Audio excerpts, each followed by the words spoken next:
un spectacle du nom de Peace and Love. Pardon.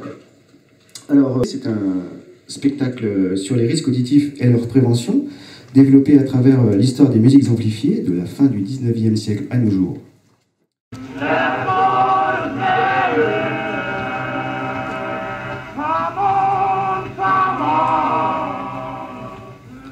Partons pour le sud des États-Unis, où à la fin du 19e naît le blues, une musique orale chantée par les esclaves noirs. Ils n'ont pas accès aux instruments, du coup ils commencent à en bricoler des très rudimentaires, comme par exemple le diddley bow.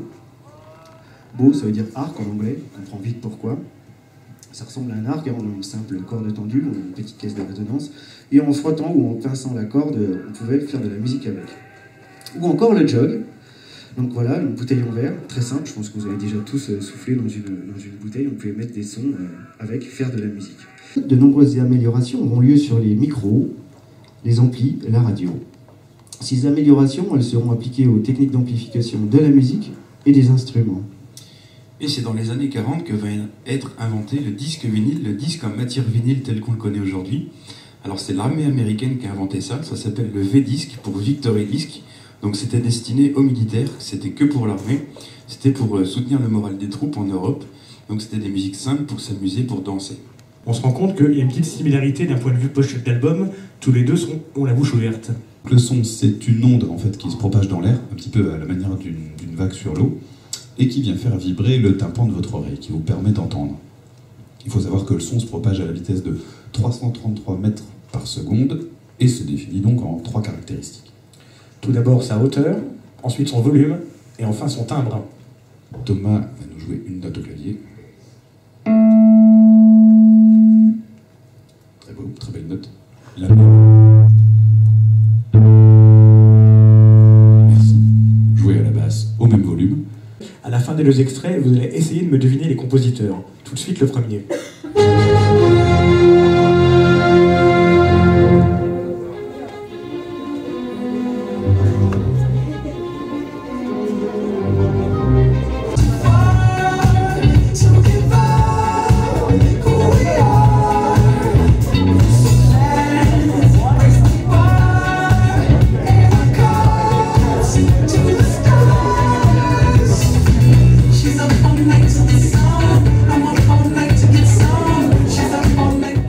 Et question subsidiaire, à votre avis, quel extrait était le plus fort? Il y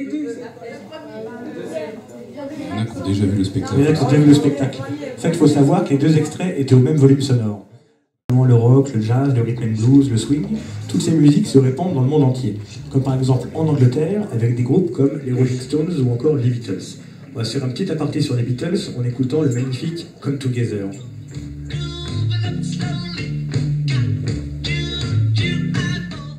De ce qui se passe comme son sur scène et dans le public, avec un peu de clavier, nulle part pour l'instant, on est sans retour, sans façade. Voilà. C'est toujours pareil, tu peux faire un effort s'il te plaît. Voilà, on rend compte que ça ne change rien. La même chose avec du son uniquement dans son retour cette fois-ci.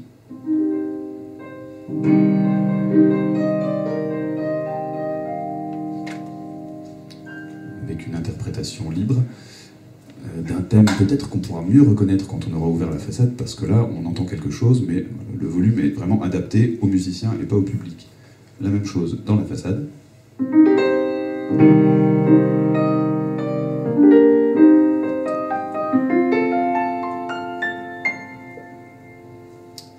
Merci, passe-partout. Voilà, on se rend bien compte de la différence qu'il y a comme son sur le plateau.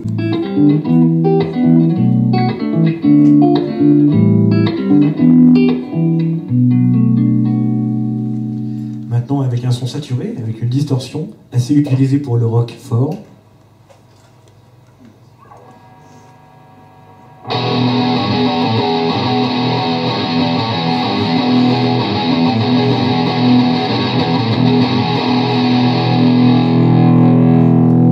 Et maintenant un son avec une pédale wah-wah, assez utilisé pour les funk et autres reggae.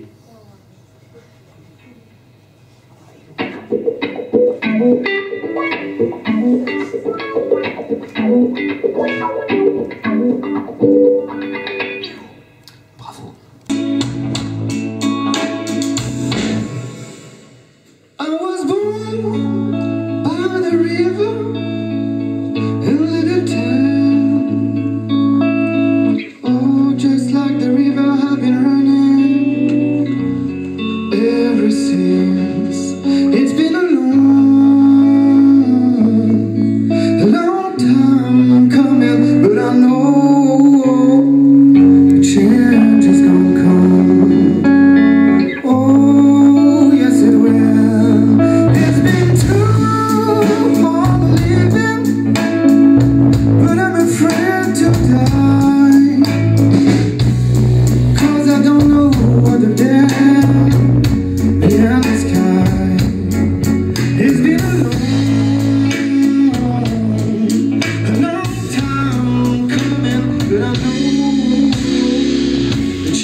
Nous, en France, on a eu les yéyés. C'est ce que je préfère. Oui, je sais, tu es fan de Johnny Hallyday. Sylvie Vartan. Voilà, pardon. Donc les Américains, eux, ils ont eu The Doors, par exemple, ou encore le Velvet Underground. Puis en Angleterre, il y a eu les Who. Voilà, The Who, c'est un groupe anglais, vous connaissez peut-être, leur musique est utilisée pour le générique des Experts, par exemple. Donc l'oreille est constituée de 3 parties. D'abord l'oreille externe, qui joue un rôle de capteur. Exactement, l'oreille moyenne. L'oreille moyenne avec les osselets, ça transmet et ça amplifie. Oui, et l'oreille interne, qui réceptionne, voilà, qui est récepteur et qui est donc convertisseur, qui convertit les ondes mécaniques en messages nerveux compréhensibles par le cerveau. Voilà. Donc ce qu'on vient de vous expliquer tout de suite, ça dans les années 60, on l'ignore complètement. Et donc on ne se préoccupe pas du tout de la santé de ses oreilles. Alors on va maintenant aborder les années 70, enfin fin des années 60, d'abord avec l'exemple du festival Woodstock. Donc un énorme festival où on attendait 50 000 personnes.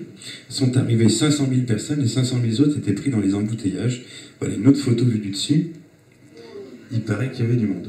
Quand même. Mais plusieurs enceintes commencent à apparaître, donc qui projettent le son plus loin, plus fort, pour être entendu par de plus en plus de personnes.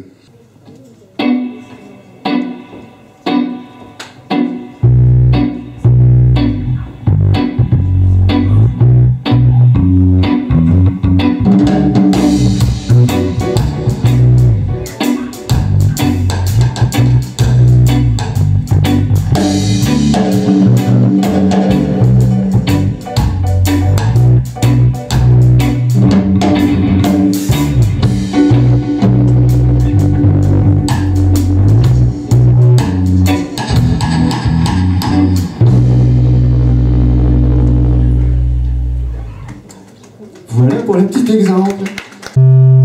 C'est très neutre. Une onde carrée, c'est comme ça. Beaucoup plus brillant. Triangulaire, c'est entre les deux. Et en dents de scie, c'est un peu différent. Donc ces formes d'ondes, on peut par exemple en mettre 2.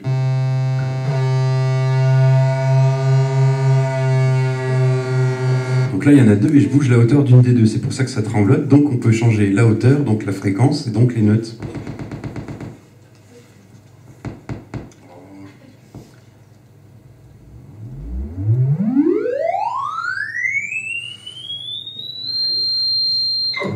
Donc voilà, avec un bouton, on peut changer la fréquence ou avec un clavier. Donc ce son, après, on pourrait le filtrer, donc c'est-à-dire lui enlever certaines fréquences. Si j'enlève l'aigu, ça ferait ça.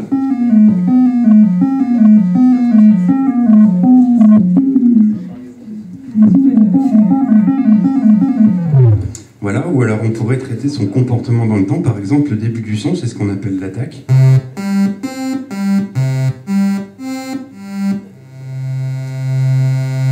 Donc une attaque de plus en plus longue, ou alors la descente du son, c'est ce qu'on appelle le decay.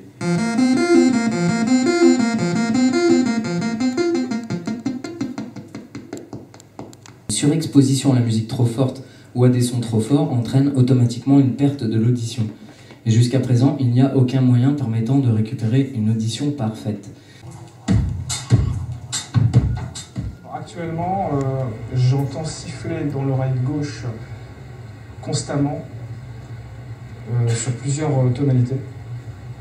Et sur l'oreille droite, une espèce de morse en fait. J'ai été directement touché de plein fouet par une perte auditive sur l'oreille et donc je souffrais donc d'acouphènes.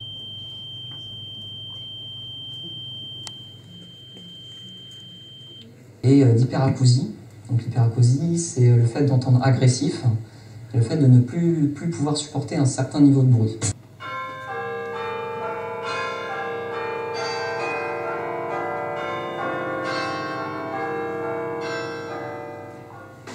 Voilà, et maintenant je vais vous passer le même son, mais perçu par quelqu'un qui souffre d'hyperacousie. Donc là, vous allez voir les fréquences aiguës et médium très agressives et vraiment très désagréables.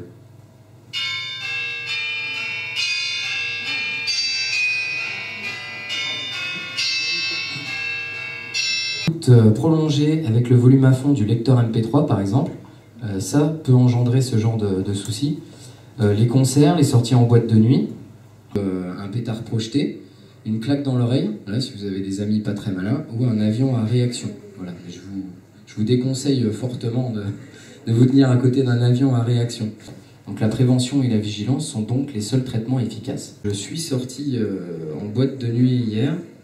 Voilà, j'ai dansé, il y avait pas mal de monde, j'ai dansé assez proche des enceintes, le système son était un peu proche, un peu bas. Et du coup, j'ai pris du son dans la tête, dans les oreilles toute la nuit. En plus, je fais des travaux aussi chez moi, donc j'utilise des machines, j'ai pas de casque. Et voilà, et depuis là, j'ai les oreilles un peu cotonneuses, et j'ai des sensations bizarres et j'ai l'impression de moins entendre. D'accord. Bien. Alors, pour détecter d'éventuels troubles auditifs, je vais te faire passer ce qu'on appelle un audiotest. Alors, un audiotest, qu'est-ce que c'est? On va le faire devant vous, vous allez vite comprendre. Je vais te donner ce casque, tu vas le mettre sur tes oreilles. Et je vais te faire passer...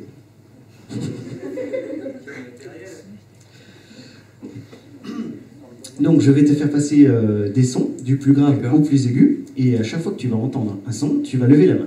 D'accord, ça fait pas mal? Non, t'inquiète pas, ça ne fait pas mal du tout. Donc, c'est parti.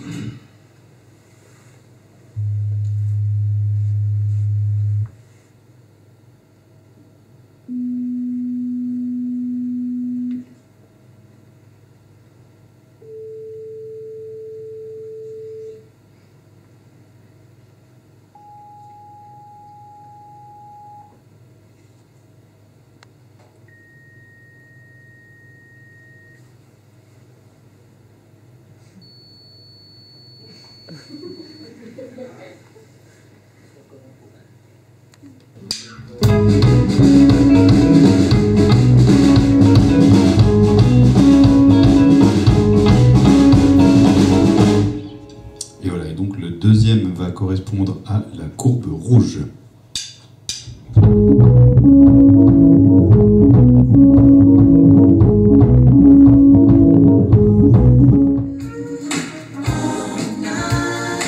Rock With You de Michael Jackson. Faut savoir que Michael n'a pas commencé sa carrière en 80, plutôt dans les années 60, en 63 pour être exact, avec les Jackson 5, qui étaient ses frangins.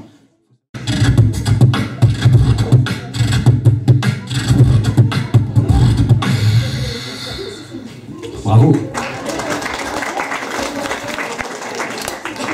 Alors, breakdance, beatbox, sinon il y a le graphe ou le tag. Alors tout de suite une petite démonstration de Ben. Non, il y a Marc qui sera pas content là. Ouais. Oui, non, c'est pas. Est-ce que vous vous souvenez quand vos parents vous ont acheté votre lecteur, il y avait un petit logo qui disait « À pleine puissance, une écoute prolongée du baladeur peut endommager l'oreille de l'utilisateur. » Voilà. Vous l'avez tous arraché et mis à la poubelle. Voilà. En fait, on va faire il faut savoir que le baladeur a été bridé à 100 décibels, ce qui est déjà beaucoup. Surtout que l'écouteur, justement, est assez proche du tympan. Pour baisser réellement le son, ça vous évitera d'avoir des problèmes dans un avenir proche, parce que c'est ce qu'on constate de plus en plus. Et surtout, le jour où vous avez un réel problème d'audition, après une nuit de sommeil ou de repos, donc surtout pas de musique, rien, il faut se mettre au repos et il faut aller consulter un ORL si jamais ça passe pas. Voilà, tout simplement. Et là, on va faire un petit morceau d'Amsou.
To give up.